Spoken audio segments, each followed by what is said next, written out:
খিচুড়ির সাথে এরকম একটু চিকেন হলে কিন্তু আর কিছুই লাগে না। লাস্ট টাইম এই চিকেনটা আমি কয়েকবার বানিয়েছি আর মাশাআল্লাহ প্রত্যেকবারই বেশ মজা ছিল। কিন্তু এটা বানানো খুবই সহজ। খুব তাড়াতাড়ি খিচুড়ি আর একটু চিকেন যদি কেউ রান্না করতে চায় তাহলে কিন্তু এভাবে করতে পারে।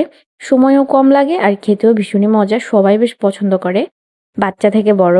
তো আমি এখানে চিকেন নিয়ে নিয়েছি আর খুব ভালো করে ধুয়ে নিয়েছি। এরপর এখানে আমি দিয়ে দিচ্ছি লেবুর রস। চিকেনের পরিমাণ অনুযায়ী লেবুর রসটা দিয়ে দিবে। এখানে আমি প্রায় একটা মুরগির অর্ধেক নিয়েছি, তো ওই হিসেবে লেবুর রসও অর্ধেক ব্যবহার করেছি। আর এখানে প্রথমে আমি দিয়ে দিচ্ছি পেঁয়াজ বাটা। এখানে কিন্তু গোটা মশলা ব্যবহার করা যাবে না, বাটাগুলোই ব্যবহার করতে হবে। পেঁয়াজ বাটা দিয়েছি 2 টেবিল চামচ পরিমাণ, সাথে দিচ্ছি রসুন বাটা, সেটাও প্রায় 2 টেবিল চামচ পরিমাণ দিয়েছি। আর দিচ্ছি হাফ টেবিল চামচ হচ্ছে আদা। আদা আমি খুব বেশি ব্যবহার করি না, কেন জানি আমার কাছে আদার ফ্লেভারটা খুব একটা ভালো লাগে না। বাটা মশলা দেওয়ার পর এখানে হচ্ছে আমি গুঁড়ো মশলাগুলো দিয়ে দিচ্ছি।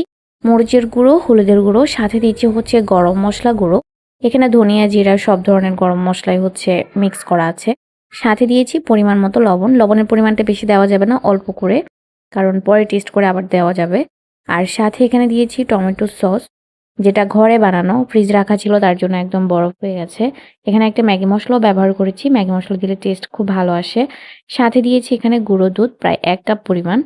আর এখানে সরিষার তেল দিয়েছি প্রায় 1 কাপ পরিমাণ। এখন সবগুলো উপকরণ খুব ভালোভাবে মাখিয়ে নিব চিকেনের সাথে। এইভাবে মাখিয়ে কিছুক্ষণ ম্যারিনেট করে রেখে দিলে স্বাদটা অনেক ভালো আসে। এরকম করে চিকেন হচ্ছে আমি পরোটার জন্য বানিয়েছিলাম। পরোটা দিয়ে খেতেও কিন্তু খুবই ভালো লাগে। তো এই যে মশলাগুলো খুব সুন্দর করে চিকেনের সাথে আমি মাখিয়ে নিয়েছি। এখন হচ্ছে রেখে দিব। কি সুন্দর একটা কালার এসেছে। আর এখন এগুলো ফ্রাই করে নিব। এখানে একটা কড়াইয়ের মধ্যে হচ্ছে আমি তেল দিয়ে দিয়েছি, সরিষার তেল। তবে খুব বেশি পরিমাণে দিইনি, যেহেতু চিকেন মাখানোর সময় আমি তেল ব্যবহার করেছি। এরপর হচ্ছে এখানে আমি চিকেনটা দিয়ে দিচ্ছি। একটা একটা দিয়ে দিচ্ছি, আর এখানে আগে কোনো গ্রেভি দিচ্ছি না, কারণ এগুলো পুড়ে যায়।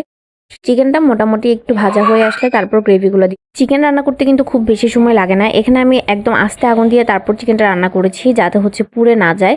আর ঢাকনা দিয়ে রেখেছিলাম তাড়াতাড়ি সেদ্ধ হওয়ার জন্য। চুলার আঁচটা কমিয়ে ঢাকনা দিয়ে রাখলে চিকেনগুলো খুব সুন্দর সেদ্ধ হয়ে যায়। তো সেদ্ধ হওয়ার পর হচ্ছে এখানে আমি গ্রেভিগুলো দিয়েছি। এরপর নেড়ে চেড়ে একদম খুব সুন্দর করে ভাজা ভাজা করে নিব। মোটামুটি সবগুলা গ্রেভি চিকেনের গায়ের সাথে ভালোভাবে লেগে গেলে হচ্ছে এখানে আমি পেঁয়াজ দিব। পেঁয়াজগুলো দিলে দেখতে কিন্তু খুব সুন্দর লাগে আর খেতেও খুবই মজা হয়।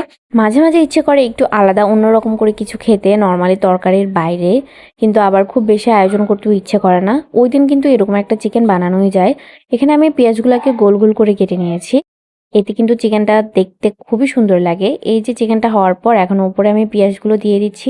পেঁয়াজ খুব বেশি সিদ্ধ করতে হবে না, উপরে দিয়ে জাস্ট একটু নেড়ে চেড়ে নামিয়ে নিব। কাঁচা কাঁচাই থাকে, হালকা একটু নরম হয় আর কি। তো পেঁয়াজ দেওয়ার পর এই যে একটু নেড়ে চেড়ে নিচ্ছি। এখন আমি চুলার আঁচটা